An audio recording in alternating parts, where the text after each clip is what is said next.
Bismillahirrahmanirrahim. Assalamualaikum warahmatullahi wabarakatuh. Selamat datang kembali di channel yang khusus untuk Anda yang mau belajar tentang Indonesian Style dan event sistematik, yang akan memberikan pemahaman kepada kita tentang bagaimana sebenarnya membuat event yang lebih baik dan bagaimana bisa memiliki perform yang baik ketika ada di sebuah event. Misalnya ketika menjadi seorang pimpinan sidang, ataukah kemudian bagaimana merubah dan memperbaiki gaya intonasi yang kita miliki ketika tampil di depan orang.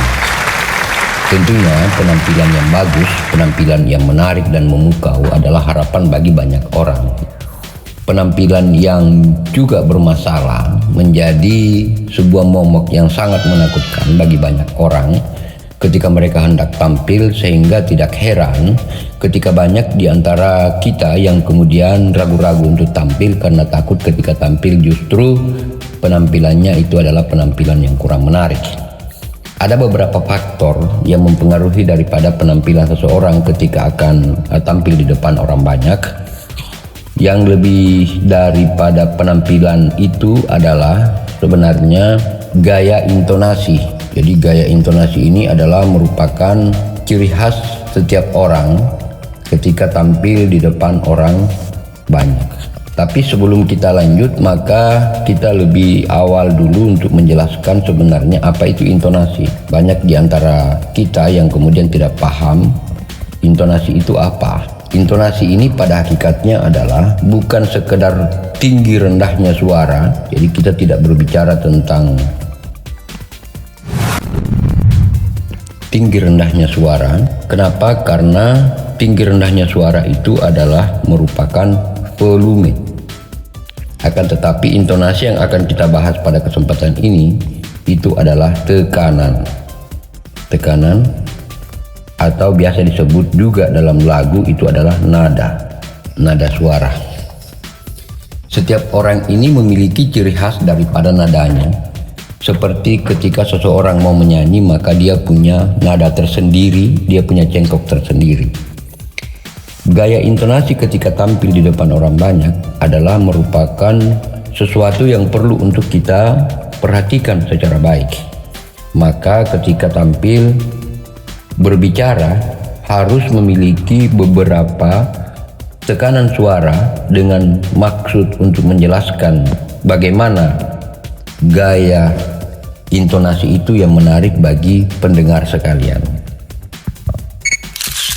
Maka video ini akan menjawab daripada kebutuhan Bapak Ibu. Yang pertama yang perlu diperhatikan adalah kecepatan. Kecepatan berbicara. Kecepatan berbicara itu banyak di antara kita yang kemudian tidak paham bagaimana kemudian kecepatan berbicara yang baik. Ada yang berbicara begitu cepat, ada yang berbicara lambat, ada yang berbicara sedang, ada yang berbicara cepat, bahkan ada yang sangat cepat. Yang mana yang terbaik? Cepat, lambat, sangat cepat, dan lain sebagainya. Sebenarnya adalah tergantung kebutuhan. Tergantung kebutuhan yang dimaksud pada pengertian di sini adalah momen apa yang akan dibahas, momen, waktu. Ketika dia misalnya adalah kuliah, ketika dilakukan kuliah, maka yang akan kita pakai adalah di sini. Karena seseorang ketika menjelaskan kuliah sangat cepat, itu akan membingungkan mahasiswa. Begitupun juga seorang guru yang akan menjelaskan sesuatu kepada siswanya begitu cepat, maka itu akan membingungkan siswanya itu sendiri. Lalu bagaimana cara kemudian mengolah daripada kecepatan berbicara itu? Maka harus kita ingat bahwa pemahaman daripada pendengar kita mengenai bahasa yang akan kita sampaikan itu terpengaruh dengan kemampuan berhenti berbicara. Ada orang yang ketika berbicara tidak tahu cara berhenti, sehingga tergesa-gesa ketika berbicara. Ketika tergesa-gesa, bahkan orang lain kurang mengerti. Kenapa demikian? Karena ketidakmampuan untuk melakukan penghentian.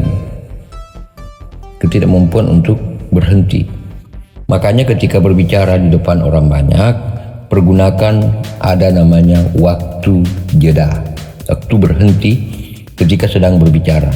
Hal itu untuk membantu daripada proses penyampaian pesan dari komunikator ke komunikan.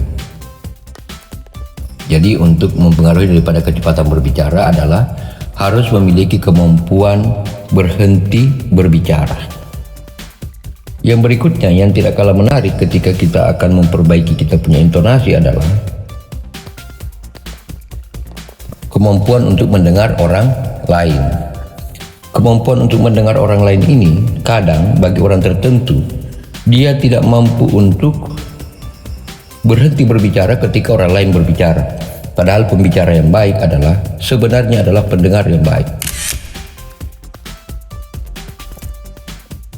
Pendengar yang baik sama dengan pembicara yang baik. Dengan demikian, ketika seseorang berbicara, lalu kita juga berbicara, itu kedengarannya kurang bagus. Secara etika itu kurang menarik dan kurang baik. Selanjutnya, setelah kita berbicara tentang kecepatan berbicara, maka yang kedua yang harus dikuasai untuk mengontrol daripada intonasi adalah penguasaan topik. Penguasaan topik. Kemampuan untuk menguasai topik bagi kami ini sudah mengkajinya pada proses untuk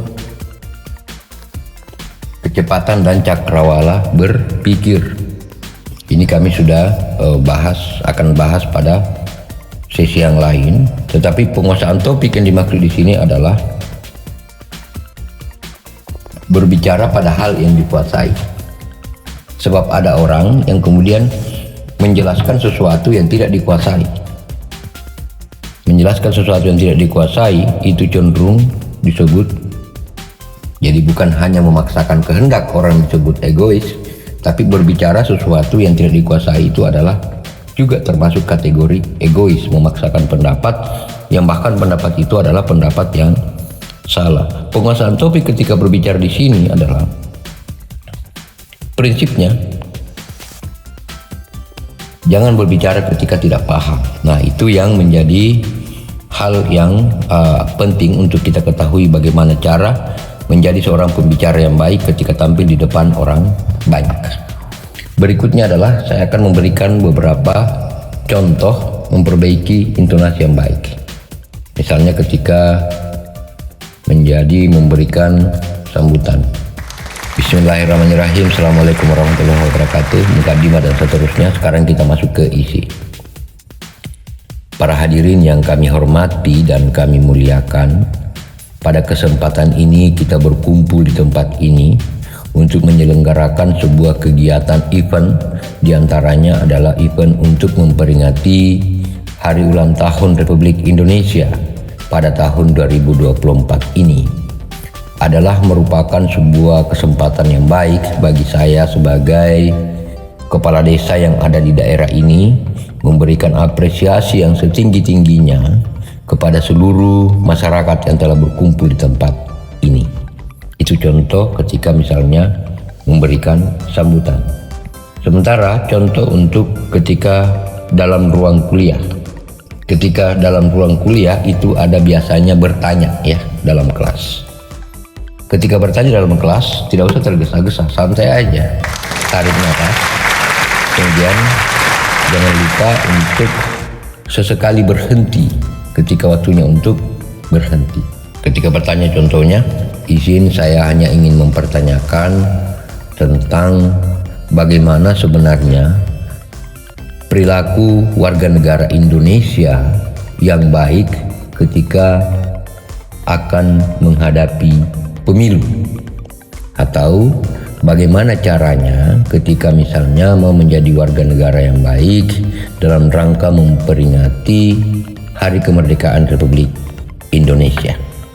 Jadi ada jeda berhenti sedikit untuk memberikan kesan bahwa kita tidak sedang tergesa-gesa. Pada intinya ketika misalnya mau berlatih gaya intonasi, maka ingat kita harus mengetahui daripada tekanan suara dan Jangan lupa untuk mengendalikan kecepatan, harus ada ruang berhenti, kemudian ada penguasaan topik. Ini yang penting untuk Anda semua ketika tampil di depan orang banyak. Saya kira itu untuk video pada kesempatan ini. Lebih kurang mohon dimaafkan. Ketika ada pertanyaan silahkan isi pada kolom komentar. Terima kasih. Assalamualaikum warahmatullahi wabarakatuh. Terima kasih atas subscribe-nya. Terima kasih atas dukungan dan atensi Anda. Jangan lupa untuk memberikan saran dan kritik untuk perbaikan video-video kami ke depan. Wassalamualaikum warahmatullahi wabarakatuh. Thank you.